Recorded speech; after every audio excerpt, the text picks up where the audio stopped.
अस्सलाम वालेकुम व्यूअर्स, बिस्मिल्लाहिर्रहमानिर्रहीम। जमात दहम का उर्दू का मॉडल पेपर जो है वो हम आपके साथ शेयर कर रहे हैं। सबसे पहले रोल नंबर हिंसों में यानी अददी गिनती में आपको अपना रोल नंबर लिखना है। फिर रोल नंबर लफ्ज़ों में यानी लफ्ज़ी गिनती में आपको लिखना है। फिर दस्तखत नाज़िम इम्तहान। मरूज़ी तर्ज का ये पेपर है और इसके 20 मिनट आपको वक्त दिया जाएगा और कुल नंबर इसके 15 होंगे। ये जो आपको कॉलम बने नज़र आ रहे हैं ये 15 सवालों के कॉलम हैं। तो उसका ABCD जुज़ जो है उसके आगे मेंशन किया हुआ है। अब आपने नीचे दिए गए सवालात को पढ़ के तो उनका जो जवाब दुरुस्त है उसको आपने जवाबी कॉपी पर हर सवाल के सामने दिए गए दायरों में से दुरुस्त जवाब के मुताबिक मुतल्लका दायरा को मार्कर या पेन से भर दीजिए। इससे ज़्यादा दायरों को एक से ज़्यादा दायरों को पुर करने या काट कर पुर करने की सूरत में मज़कूरा जवाब गलत तस्वर होगा।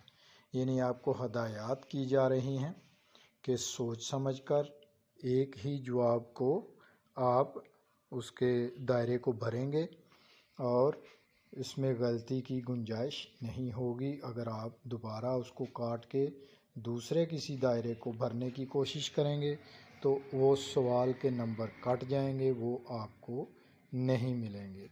तो ये थी आपके लिए हदायत, खुसूसी नोट। आगे चलते हैं। सवाल नंबर 1। मतन के मुताबिक महबूब परवरदिगार का पैगाम है। A असूल मोहब्बत, B गमगुसारी और गरीब नवाजी, C अमानतदारी, D ये सब दुरुस्त हैं। अब आपको एक जवाब बताना है तो इसका जवाब है असूल मोहब्बत। किसने अंग्रेज़ों से मुफाहमत को गनीमत जाना? अल्लामा इकबाल, कायदे आज़म, सर सैयद अहमद ख़ान, मोहम्मद अली जौहर। इसमें दुरुस्त जवाब है सर सैयद अहमद ख़ान। फ़कीर का जिस्म था लागर, कमज़ोर, दुबला पतला, मोटा ताज़ा। तो इसका जवाब दुरुस्त है मोटा ताज़ा। आगे है सवाल नंबर 4। मुलम्मा किसकी तहरीर है? खतीजा मस्तूर, हाजरा मसरूर, सज्जाद हैदर, यल्दरम, अशरफ सबूही। तो इसका दुरुस्त जवाब जो है वो हाजरा मसरूर है। आगे सवाल नंबर 5। सबक चुगलखोर मुसन्नफ़ की किस किताब से माखूज़ है? नंबर 1 यानी ए जुज़ पंजाबी लोक दास्तानें, B चीनी लोक कहानियाँ, C पंजाब की लोक कहानियाँ, D जापानी लोक कहानियाँ। तो इसमें दुरुस्त जवाब जो है वो है पंजाबी लोक दास्तानें। ये इसका दुरुस्त जवाब है। बड़ी ही अच्छे तरीके से सोच समझकर आपने हर सवाल का दुरुस्त जवाब जो है उसी को आपने दायरे को कलरफुल करना है, टिक करना है, यानी पेंसिल या मार्कर के साथ उस दायरे को भर देना है। तो आगे चलते हैं सवाल नंबर 6 की तरफ। मुसन्नफ़ ने किस चीज़ को बेगार कहा? A जबरी मशक्क़त, बेमज़ा काम, महज हुक्म की तामील, डर कर काम करने को। तो इसका दुरुस्त जवाब जो है वो है बेमज़ा काम। ख्वाजा अब्दुल रहीम लाहौर के मारूफ डैश थे। A barrister, B merchant, C professor, D हकीम। तो आपको इसका दुरुस्त जवाब बताते हैं बैरिस्टर। आगे सवाल नंबर 8 है नज़म मैदान करबला में गर्मी की शिद्दत सिनफ़ सुखन के लिहाज से क्या है? आज़ाद नज़म, कसीदा, शहर आशोब, मरसिया। तो इसका दुरुस्त जवाब है मरसिया। आगे है सवाल नंबर 9, कौन सी चीज़ राहत फ़िज़ा हो गई है? रंज, मुसीबत, नाकामी, हसरत। तो इसका दुरुस्त जवाब है मुसीबत। फूलों का रंग महबूब की किस बात से मिलता है? हंसी से, शक्ल व सूरत से, ताजगी और नज़ाकत से, खुश पोशी से। तो इसका दुरुस्त जवाब है हंसी से। आगे है सवाल नंबर 11, तलफ़्फ़ुज़ वाज़े कीजिए। अब नीचे ज़ेर ज़बर पेशों के साथ 4 जवाब लिखे हुए हैं। तो ये लफ्ज़ है तरन्नुम। तो आपको इसके तलफ़्फ़ुज़ से ही अंदाज़ा कर लेना चाहिए कि तरन्नुम। तो आपको ये बी जुज़ जो नज़र आ रहा है उसकी ज़बरें पेशें दुरुस्त हैं, इसलिए बी जवाब दुरुस्त है। सवाल नंबर 12, कलमो किताब क़वाइद की रूह से है? मरकब तौसीफ़ी, मरकब इज़ाफ़ी, मरकब जारी और मरकब अतफ़ी। तो इसका दुरुस्त जवाब जो है वो मरकब अतफ़ी है। सवाल नंबर 13, लिहाजा कौन से हरूफ में शामिल होता है? हर्फ इल्लत, हर्फ निदा, हर्फ जार, हर्फ इज़ाफ़त। इसका दुरुस्त जवाब है हर्फ इल्लत। आगे सवाल नंबर 14 है आपके सामने, कैंची ग्रामर क़वाइद में है? इसमें मसदर, इसमें जामिद, इसमें सौत, इसमें आला। तो इसका दुरुस्त जवाब जो है वो इसमें आला है। एतबार को दुरुस्त तौर पर यूँ लिखा जाता है, यानी अब यहाँ पर फिर आपको ज़ेर ज़बर पेश जो है वो तलफ़्फ़ुज़ के हिसाब से देखना है कि कौन सा जवाब इसमें से एतबार पढ़ा जाएगा। तो सी जुज़ जो है वो आपको नज़र आ रहा है कि इसके अलिफ के नीचे ज़ेर है, आगे ते के नीचे ज़ेर है, तो एतबार यानी ये दुरुस्त हुआ। मरूज़ी तर्ज़ में अगर आपकी अच्छी तैयारी हो तो आप इसमें से बिल्कुल पूरे नंबर हासिल कर सकते हैं। कुछ भी इसमें से लिखाई के कटने का कोई अंदेशा नहीं होता किसी किस्म का। बस आपको हर एक सवाल के जवाब का सोच समझकर दुरुस्त निशान लगाना है। तो आइए अब नेक्स्ट हिस्से की तरफ चलते हैं। इंशाइया तर्ज़ हिस्सा अव्वल। तो इस पर भी आपको रोल नंबर हिंसों में और रोल नंबर लफ्ज़ों में उसी तरह से लिखना है। इसका वक्त 2 घंटे 10 मिनट आपको दिया जाएगा और इसके कुल नंबर 60 होंगे। सवाल नंबर 2 से इसे स्टार्ट किया गया है क्योंकि सवाल नंबर 1 उन्होंने आपको गिना जो मरूज़ी तर्ज़ का था। सवाल नंबर 2, दर्ज ज़ैल नज़्म व गज़ल के इशार की तशरीह कीजिए। 3 अशार हिस्सा नज़म से और 2 अशार हिस्सा गज़ल से।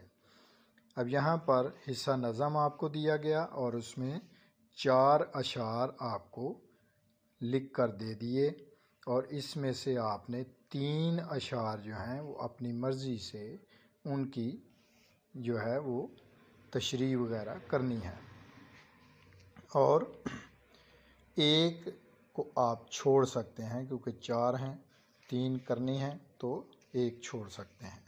हिस्सा गज़ल में आपको 3 अशार दिए गए हैं तो इसमें से आपने 2 अशार जो हैं वो उनकी तशरीह करनी है, एक आप छोड़ सकते हैं।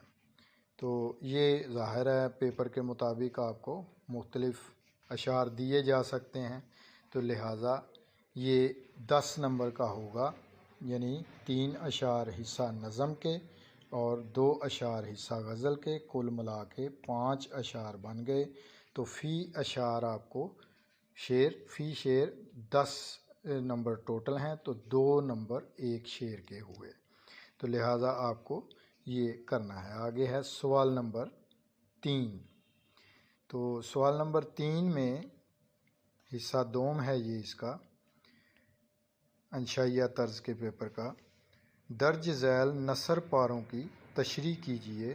سبق کا عنوان، مصنف کا نام اور خط کشیدہ الفاظ کے معنی بھی لکھیے۔ یعنی نیچے آپ کو 2 پیراگراف دیے گئے ہیں، تو اس میں سے آپ نے دونوں ہی کرنے ہیں، چھوڑنے کی گنجائش نہیں ہے۔ تو نمبر اس کے 5 ایک پیراگراف کے ہیں اور 5 ایک پیراگراف کے ہیں، تو اس کو آپ کو دونوں کو کرنا ہے۔ اور خاص طور پر اس میں یاد رکھنا ہے کہ سبق کا عنوان بھی آپ نے بتانا ہے، مصنف کا نام بھی آپ نے بتانا ہے اور خط کشیدہ الفاظ کے معنی بھی لکھنے ہیں، اور یہ ہے 10 نمبر کا۔ آگے سوال نمبر 4 ہے، حصہ دوم میں ہی ہم چل رہے ہیں۔ سوال نمبر 4، درج ذیل میں سے کوئی سے 5 سوالات کے مختصر جوابات لکھیے۔ اس کے نمبر ہوں گے 10۔ تو سوال یعنی اس کا چوتھے سوال کا پہلا جز، شدی اور سنگٹن کی تحریکوں کے مقاصد کیا تھے؟ سوال نمبر 2، مصنف پر اس فقیر نے کیا اثر کیا؟ نمبر 3، لڑکی اسٹیشن پہنچی تو اس نے سب سے پہلے کیا دیکھا؟ اب یہ آپ نے جو اسباق پڑھے ہوئے ہیں اس کے مشقی سوالات میں جو سوالات آپ نے پڑھے ہوئے ہیں ان میں سے یہ سوال آپ کو دیے جا رہے ہیں، تو مختصر جواب دینا ہے، یعنی اس میں لینتھی جواب نہیں دینا ہے۔ یہ اوپر آپ کو سوال میں انہوں نے لکھ کر بتا دیا ہے۔ تو نیکسٹ اس کا چوتھا سوال، نام دیومالی نے انعام لینے سے کیوں انکار کیا؟ علی بخش سے مصنف کی کیسے ملاقات ہوئی؟ انسان کو انسان کا عرفان ہونے سے کیا مراد ہے؟ آنکھ کی شبنم افشانی سے کیا مراد ہے؟ پھولوں کا رنگ ہنسی سے ملنے کا مفہوم واضح کیجیے۔ اب یہ 7 سوال آپ کو دیے گئے ہیں، بلکہ 8 دیے گئے ہیں، اور اس میں سے آپ نے 5 کا مختصر جواب دینا ہے، تو اس میں آپ 3 سوال چھوڑ سکتے ہیں۔ آگے ہے سوال نمبر 5، کسی ایک سبق کا خلاصہ لکھیے۔ نمبر 1، نظریہ پاکستان۔ نمبر 2، چغل خور۔ تو آپ کی خواہش ہے، چوائس ہے، آپ نے 1 کا جواب دینا ہے، تو آپ کو جو آتا ہو آپ اس کا جواب دیں گے۔ سوال نمبر 6، درج ذیل عنوانات میں سے کسی ایک پر مضمون لکھیے۔ تو یہاں پر نمبر 1 علامہ اقبال رحمۃ اللہ علیہ، نمبر 2 شہری اور دیہاتی زندگی، نمبر 3 یوم آزادی۔ تو ان میں سے آپ نے 3 مضمونوں میں سے کسی ایک پر مضمون لکھنا ہے۔ تو سوال نمبر 7 ہے آگے، درج ذیل عبارت کو غور سے پڑھیے اور آخر میں دیے گئے سوالات کے جوابات تحریر کیجیے۔ اس کے 10 نمبر ہیں، تو پیراگراف آپ کے سامنے لکھا ہوگا، میں آپ کو یہ پڑھ دیتا ہوں۔ پنجاب کی حد ان دنوں میں غزنی کی حد تک پھیلی ہوئی تھی اور راجہ یہاں کا جے پال تھا۔ جب مسلمانوں کے قدم آگے بڑھتے معلوم ہوئے تو اس نے غزنی پر ایک باری فوج سے چڑھائی کی، چنانچہ دفعتاً ملغان جا کر ڈیرے ڈال دیے اور پشاور سے کابل تک برابر لشکر پھیلا دیا۔ ادھر سے سبکتگین بھی نکلا، چنانچہ دونوں فوجیں آمنے سامنے پڑی تھیں اور ایک دوسرے کی پیش دستی کی منتظر تھیں کہ دفعتاً آسمان سے گولے پڑنے لگے، یعنی بے موسم برف گرنی شروع ہو گئی۔ وہ لوگ تو برف کے کیڑے تھے، انہیں خبر بھی نہ ہوئی۔ ہندوستانی بیچارے اپنے لحاف اور رضائیاں ڈھونڈنے لگے، مگر وہاں رضائیاں کا گزارا کہاں؟ سینکڑوں اکڑ کر مر گئے، ہزاروں کے ہاتھ پاؤں رہ گئے، جو بچے ان کے اوسان جاتے رہے۔ یہ سوالات نیچے لکھے ہوئے ہیں۔ کسی زمانے میں پنجاب کی حدود غزنی تک پھیلی ہوئی تھی۔ نمبر 2، جے پال کون تھا اور سبکتگین کے بارے میں آپ کیا جانتے ہیں؟ وہ لوگ تو برف کے کیڑے تھے، کون برف میں رہنے کے عادی تھے؟ سوال نمبر 4 ہے، وہاں رضائی کا گزارا کیوں نہیں ہونا تھا؟ وہ لوگ جاڑے میں کیا اوڑھتے تھے؟ نمبر 5، جے پال اور سبکت